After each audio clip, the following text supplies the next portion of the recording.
Bismillahirrahmanirrahim. Assalamualaikum warahmatullahi wabarakatuh.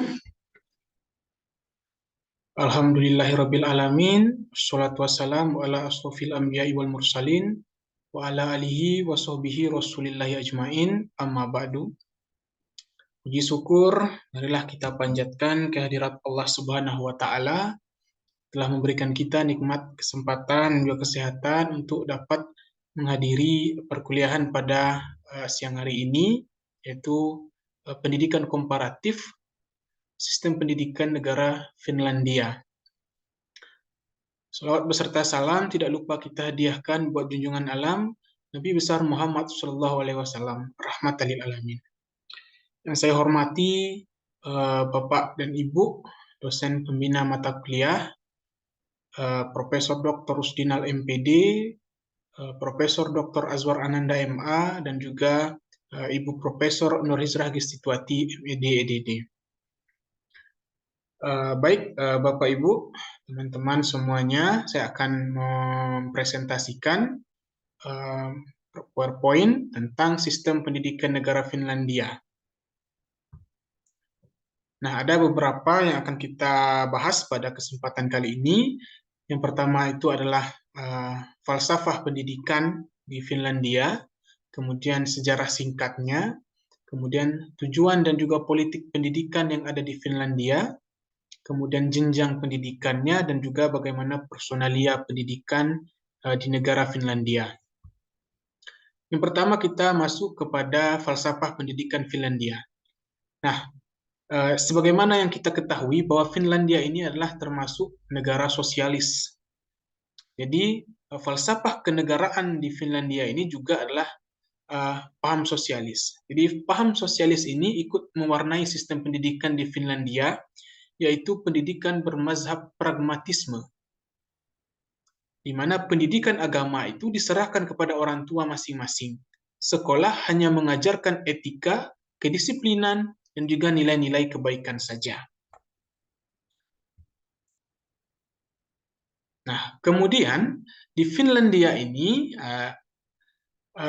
pada tahun 1968 ini ada beberapa kebijakan di Finlandia. Menurut waktunya, pendidikan wajib dasar itu adalah 9 tahun.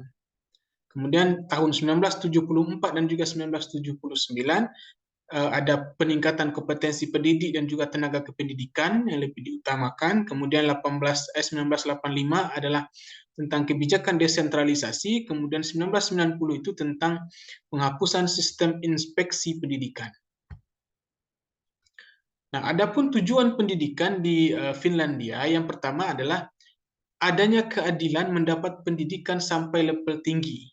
Jadi setiap warga negara ini mendapatkan pendidikan sampai ke level tinggi.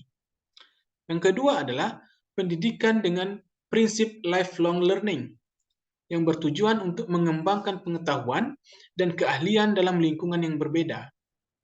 Kemudian mendukung perkembangan sebagai wujud tanggung jawab kemanusiaan dan memberikan pengetahuan dan juga keahlian yang dibutuhkan dalam kehidupan. Itu adalah tujuan dari pendidikan di Finlandia. Kemudian bagaimana politik pendidikan di sana? Nah, Finlandia ini menggunakan sistem semi-presidensial dengan parlemen. Nah, Presiden Finlandia bertanggung jawab terhadap kebijakan luar negeri, sedangkan kekuasaan eksekutif dijalankan oleh kabinetnya atau menteri-menterinya. Kemudian Valtioneuvosto atau Statsrådet yang terdiri dari Perdana Menteri dan juga Menteri untuk berbagai departemen. Nah, jenjang pendidikan di Finlandia yang pertama ada pendidikan prasekolah, kemudian ada pendidikan dasar, ada pendidikan menengah atas, ada pendidikan umum, ada pendidikan vokasi, dan juga ada pendidikan tinggi di sana. Sedangkan personal atau guru dan juga tenaga kependidikannya, di Finlandia, guru adalah profesi yang sangat dihargai. Nah, di Finlandia, calon guru berasal dari 10 siswa teratas di kampus yang masih akan disaring lebih ketat.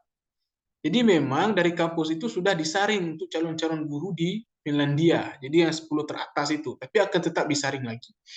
Kemudian, profesi guru di Finlandia sangat menarik dan juga menantang. Guru bahkan memiliki peran penting dalam pengembangan dan juga perubahan kurikulum. Nah, semua guru harus memiliki gelar master atau S2. S1 tidak lagi diperbolehkan menjadi guru, bahkan untuk guru sekolah dasar sekalipun. Jadi harus master ke atas. Nah, selanjutnya kita masuk ke submateri yang lain, yaitu bagaimana pendanaannya, bagaimana kurikulumnya, bagaimana ujian dan juga kenaikan kelasnya, bagaimana akreditasi, dan apa best practice yang bisa kita ambil dari pendidikan Finlandia untuk pendidikan di negara kita ini. Yang pertama, masalah pendanaan pendidikan. Nah, Finlandia sangat menitik beratkan pada dana pendidikan ini. Dana pendidikan Kementerian Pendidikan, Kementerian Pendidikan ini memperoleh dana pendidikan sebesar 16% dari APBN. Pemerintah menyediakan 5.200 euro atau sekitar 70 juta per tahun untuk setiap siswa. Kemudian kurikulumnya. Nah, kurikulum dari pendidikan di Finlandia ini, usia minimal peserta didik untuk memasuki pendidikan dasar adalah saat memasuki 7 tahun. Sebelum usia tersebut, peserta didik dapat mengikuti pendidikan pre-primary school. Jadi hampir mirip dengan di Indonesia juga, minimalnya 7 tahun baru bisa masuk ke SD. Bahkan kalau di kita itu kurang 1 hari pun tidak diperkenankan.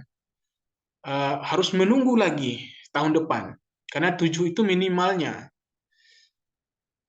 Kemudian, pendidikan dasar ini ditempuh selama 9 tahun. 6 tahun pertama akan dididik oleh guru yang sama. 3 tahun terakhir akan dididik oleh guru mata pelajaran. Jadi dalam 6 tahun dia di sekolah dasar ini gurunya sama.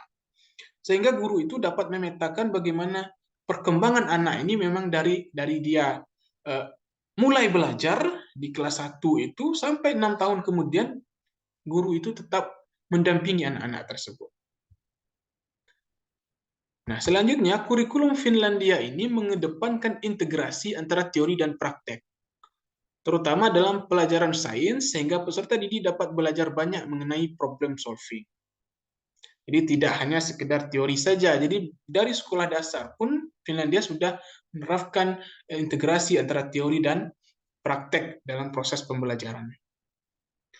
Kemudian, hari efektif sekolah di Finlandia sebanyak 190 hari per tahun. Nah, ini lebih sedikit sebenarnya dari Indonesia yang 230 hari per tahun, dan pendidikan di Finlandia juga tidak membebankan siswa melakukan banyak PR atau tugas. Nah, maksimumnya itu 30 menit per hari. Maksimumnya 30 menit per hari. Ini juga bisa kita jadikan acuan untuk di Indonesia, di mana beban untuk tugas atau PR itu sangat banyak, sampai siswa ini malam hari memang khusus untuk mengerjakan PR. Nah, Finlandia memiliki badan yang bernama The National Board of Education untuk menyusun kurikulum inti secara nasional. Kurikulum di Finlandia disusun bertujuan untuk menghadirkan suatu standar isi dan berfungsi sebagai pemandu untuk lembaga pendidikan. Nah, ini juga bagusnya bagaimana negara Finlandia ini. Mereka punya badan khusus dalam merancang ataupun menyusun kurikulum inti nasional, The National Board of Education. Berbeda dengan kita yang tidak jelas kapan mau dirubah, kapan mau diganti kurikulum ini, tergantung siapa yang berkuasa. Tapi kalau di Finlandia memang ada suatu badan khusus yang dibentuk. Jadi tidak bisa ganti pemerintahan, ganti lagi, dan seterusnya. Ini juga patut kita contoh dari negara yang memang Finlandia ini kan pendidikannya ini sangat bagus sekali, hampir nomor 1 di dunia untuk masalah pendidikan, ya. Kemudian kita masuk ke proses pendidikan yang ada di Finlandia. Yang pertama adalah tidak ada diskriminasi dan mendapat perlakuan yang sama. Tiap anak punya hak yang sama dalam pendidikan. Ini tentu adalah harapan kita bersama, juga di Indonesia juga itu harapan kita, bagaimana tidak ada lagi diskriminasi dalam proses pembelajaran sehingga siswa mendapatkan perlakuan yang sama. Kadang-kala memang seorang guru, oknum dalam tanda kutip oknum ini, memang melihat bahwa ada anak yang pintar, ada anak yang kurang pintar, maka dia fokusnya tetap terus kepada anak yang pintar. Sedangkan anak yang pintar ini tidak terlalu dia perhatikan. Dia lebih senang kepada anak yang pintar. Padahal sebenarnya anak yang kurang pintar inilah yang harusnya menjadi fokusnya, supaya dia juga ikut menjadi pintar. Nah, di Finlandia itulah yang diterapkan oleh proses pendidikan di sana. Kemudian, lingkungan belajar siswanya. Kelas dan sekolah yang kecil serta terdapat stabilitas guru dan siswa. Jadi tidak ada yang namanya kelas yang besar seperti itu. Di mereka siswa dan kelasnya itu sekolahnya itu kecil. Kecil. Sehingga memang bisa fokus antara guru dengan siswa ini mengajar. Tidak terlalu banyak yang harus dihandle. Kemudian suasana sekolah santai dan juga fleksibel. Kemudian pendidikan di Finlandia ini menekankan pada pentingnya diagnosis dan intervensi dini terhadap kesulitan atau hambatan yang dihadapi murid dalam belajar. Nah, ini juga sangat bagus, sangat penting untuk kita kalau bisa kita implementasikan juga di Indonesia. Bagaimana memang kalau siswa mengalami hambatan, mengalami kesulitan dalam belajar, memang perlu diagnosis atau intervensi dini dari seorang guru. Apa masalahnya? Eksternalkah, internalkah? Kalau masalah apa namanya eksternal atau psikis, bisa ada guru BK di sekolah dan lain sebagainya. Jadi sangat perlu diagnosis dan intervensi dini terhadap kesulitan dan hambatan belajar siswa. Kemudian, siswa yang lambat dalam belajar akan mendapat dukungan intensif. Nah, seperti yang saya sampaikan tadi. Jadi kalau ada siswa ini yang lambat, yang agak kurang pintar, maka dia akan mendapatkan dukungan secara intensif dalam proses pendidikan. Kemudian disediakan rencana pembelajaran individual bagi siswa yang memerlukan perhatian khusus. Kemudian kita masuk ke bagaimana ujian kenaikan kelas. Nah, ujian kenaikan kelas di Finlandia ini, peserta didik tidak dipaksa untuk mencapai target tertentu. Jadi tidak ada target tertentu bahwa misal dia kalau harus capai target ini baru bisa naik kelas, kalau tidak naik kelas. Tidak ada kalau di Finlandia. Peserta didik hanya diberitahu mereka tentang nilai-nilai yang dapat dicapai oleh peserta didik bila mereka memenuhi taraf tertentu. Target pembelajaran dibuat sendiri oleh peserta didik dengan bantuan orang tua mereka. Nah, kemudian juga tidak ada tinggal kelas. Peserta didik usia sekolah dasar kelas 1 sampai 9 untuk berada di sekolah hingga 10 tahun lamanya, dan bagi peserta didik usia sekolah menengah kelas 10 sampai 12 hingga 3 tahun. Sudah, tidak ada yang namanya tinggal kelas di Finlandia itu. Ini juga perlu di Indonesia kita terapkan. Kemudian tidak ada ujian. Nah, wah ini juga suatu yang luar biasa. Di Finlandia itu ternyata tidak ada ujiannya. Finlandia percaya bahwa ujian dan testing itulah yang menghancurkan tujuan belajar siswa. Terlalu banyak testing membuat kita cenderung mengajarkan kepada siswa untuk semata lolos dari ujian. Nah, ini juga luar biasa pendidikan di Finlandia. Tidak ada yang namanya ujian atau testing. Sedangkan di kita di Indonesia ini malah tujuan utama kita adalah untuk lulus ujian dan lolos tes itu. Kenapa di Finlandia tidak ada testing? Karena mereka memang tidak menyiapkan siswa ini untuk lulus tes, tapi mereka menyiapkan siswa ini untuk dapat menyadari dirinya atau mengaktualisasikan dirinya. Dia dapat membawa ilmunya nanti ke masyarakat, bekerja, dan lain sebagainya. Dia memiliki etika yang baik, memiliki sopan santun yang baik, attitude yang baik. Itulah yang mereka targetkan. Jadi bukan hanya ujian atau testing yang mereka tuju seperti itu ya. Itu malah akan menghancurkan tujuan belajar siswa, kata pendidikan di Finlandia. Kemudian juga siswa mengevaluasi dirinya sendiri dan juga tidak ada ranking peringkat atau nilai. Ini juga mungkin mereka punya alasan tersendiri. Kalau alasan kita kan ada ranking 1, 2, dan seterusnya, itu kan untuk memotivasi, untuk memberikan penghargaan dan lain sebagainya. Tapi di Finlandia ini tidak ada ranking atau peringkat atau nilai. Kenapa? Karena sesuai dengan kepercayaan mereka tadi bahwa memang ujian ini hanya akan menghancurkan tujuan belajar siswa. ranking itu hanya akan menghancurkan tujuan belajar siswa. Kenapa? Karena siswa akan lebih cenderung berfokus pada menggapai ranking itu, bukan apa esensi pendidikan yang ingin ditanamkan oleh guru tersebut. Oke, lanjut kita masuk ke bagaimana sistem akreditasi di Finlandia. Nah, pada tahun 1990-an, pemerintah Finlandia tidak lagi menerapkan sistem inspeksi pendidikan atau Education Inspection System. Namun pemerintah Finlandia menerapkan sistem evaluasi pendidikan atau Education Evaluation System. Nah, Badan Nasional Pendidikan Finlandia secara reguler setiap tahun melakukan penilaian nasional pendidikan dengan mengambil sampel dari sekolah yang mewakili daerahnya secara acak. Nah, sekolah yang diambil sebagai sampel penilaian menerima laporan dan masukan individual atau individual feedback report. Kemudian laporan dan masukan individual sekolah tidak diterbitkan secara umum. Masing-masing sekolah tidak mengetahui hasil laporan dan masukan individual sekolah lainnya. Jadi mereka memang mengambil sampel itu secara acak, tidak seperti di Indonesia, di mana ya satu sekolah memang berdiri sendiri, mereka ingin akreditasi, ya akreditasi diri sendiri kan. Seperti itu. Kalau di sana dia lebih kepada menerima laporan atau penilaian dari sampel dan juga masukan-masukan individual. Dan laporannya pun tidak diterbitkan secara umum. Jadi masing-masing sekolah tidak mengetahui hasil laporan individual sekolah lainnya. Hanya sekolah itu saja yang tahu.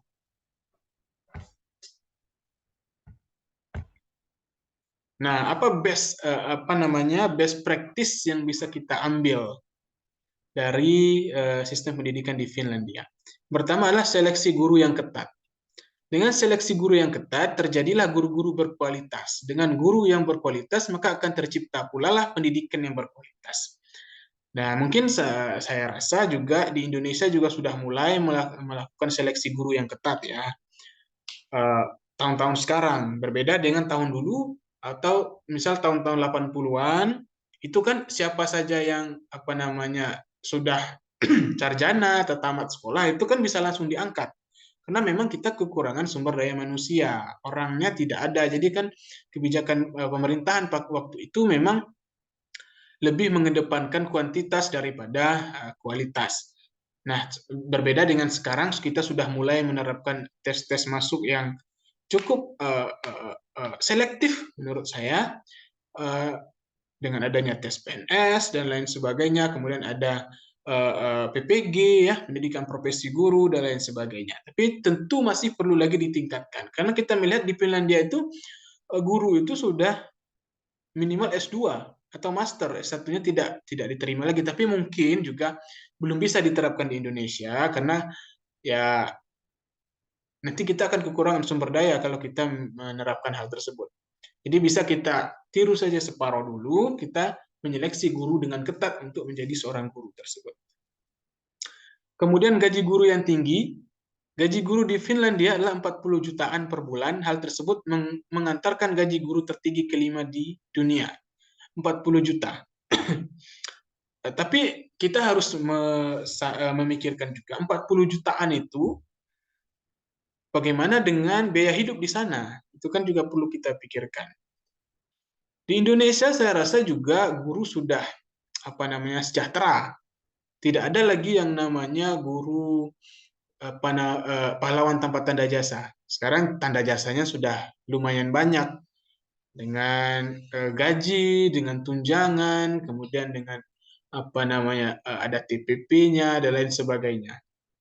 Kalau untuk gaji saya rasa cukup untuk guru di Indonesia sesuai dengan kebutuhan hidup di negara kita ini. Nah, kemudian meminimalisir ujian hanya akan berfokus siswa pada nilai, sekedar lulus. Nah, ini juga best practice yang harusnya bisa kita terapkan di Indonesia. Karena kita ini sudah terlalu banyak ujian. Kenapa? Kadang ada ujian harian, ada kuis, ya kan, ada UTS, ada UAS, ada US, ujian sekolah. ada ujian nasional, walaupun sekarang sudah tidak ada lagi. Banyak sekali ujian, sehingga siswa ini malah berfokus pada untuk lulus ujian. Tapi sudah hampir-hampir mulai berbenah kita Indonesia, mulai dari penghapusan ujian nasional dan seterusnya. Dan tentu ini juga bisa jadi best practice untuk Indonesia, ujiannya diminimalisasi saja. Mungkin lebih kepada proyek atau lebih kepada menilai tentang karakter siswa. Kemudian tidak ada ranking. Sistem ranking atau kompetisi akhirnya hanya akan menghasilkan sejumlah siswa pintar dan sejumlah siswa bodoh. Bagaimana? Saya rasa ini mau tidak mau harus kita setujui bersama bahwa ranking ini memang hanya akan menghasilkan yang pintar makin pintar, yang bodoh makin bodoh. Kenapa? Karena yang pintar, yang 10 besar itu, 1 sampai 10 ini mereka akan terus termotivasi untuk menyalip ranking kawannya. Sedangkan yang misalkan 30 sampai 40 ini sudah masa bodoh. Ya kan? Masa bodoh lagi dengan ranking. Maka sebenarnya memang ya, betul sekali tidak. Saya setuju, best practice dari Finlandia perlu kita contoh di Indonesia, itu tidak ada ranking, tidak perlulah pakai ranking-ranking. Cukup siswa ada target yang ingin dicapai, siswa sudah lolos target, oke, sudah cukup gitu. Dan kadang juga siswa-siswa yang mendapat ranking itu ketika misal dia mendapat ranking di sekolah, ketika sampai kepada perguruan tinggi misalnya sampai perguruan tinggi, malah yang tidak mendapat ranking ini malah yang lebih menonjol. Kenapa? Karena dia bisa dalam tampil di depan kelas dia lebih baik, dalam bercakap atau dalam berargumentasi dia lebih baik daripada yang memiliki ranking. Dalam sosialnya dia lebih baik dan seterusnya. Jadi tidak bisa kita jadikan patokan ranking itu, makanya perlu memang kalau bisa ditiadakan saja. Kemudian biaya pendidikan ditanggung negara. Menyediakan pendidikan gratis dan berkualitas untuk semua. Tentu ini juga harusnya bisa ya, pendidikan ditanggung negara. Tergantung keinginan dari pemangku kepentingan kita. Baik Bapak Ibu, mungkin Pak Prof, Bu Prof, itu presentasi saya tentang bagaimana sistem pendidikan di Finlandia ini. Lebih dan kurang kami mohon maaf. Selanjutnya mungkin kita bisa masuk ke sesi selanjutnya. Terima kasih. Wassalamualaikum warahmatullahi wabarakatuh.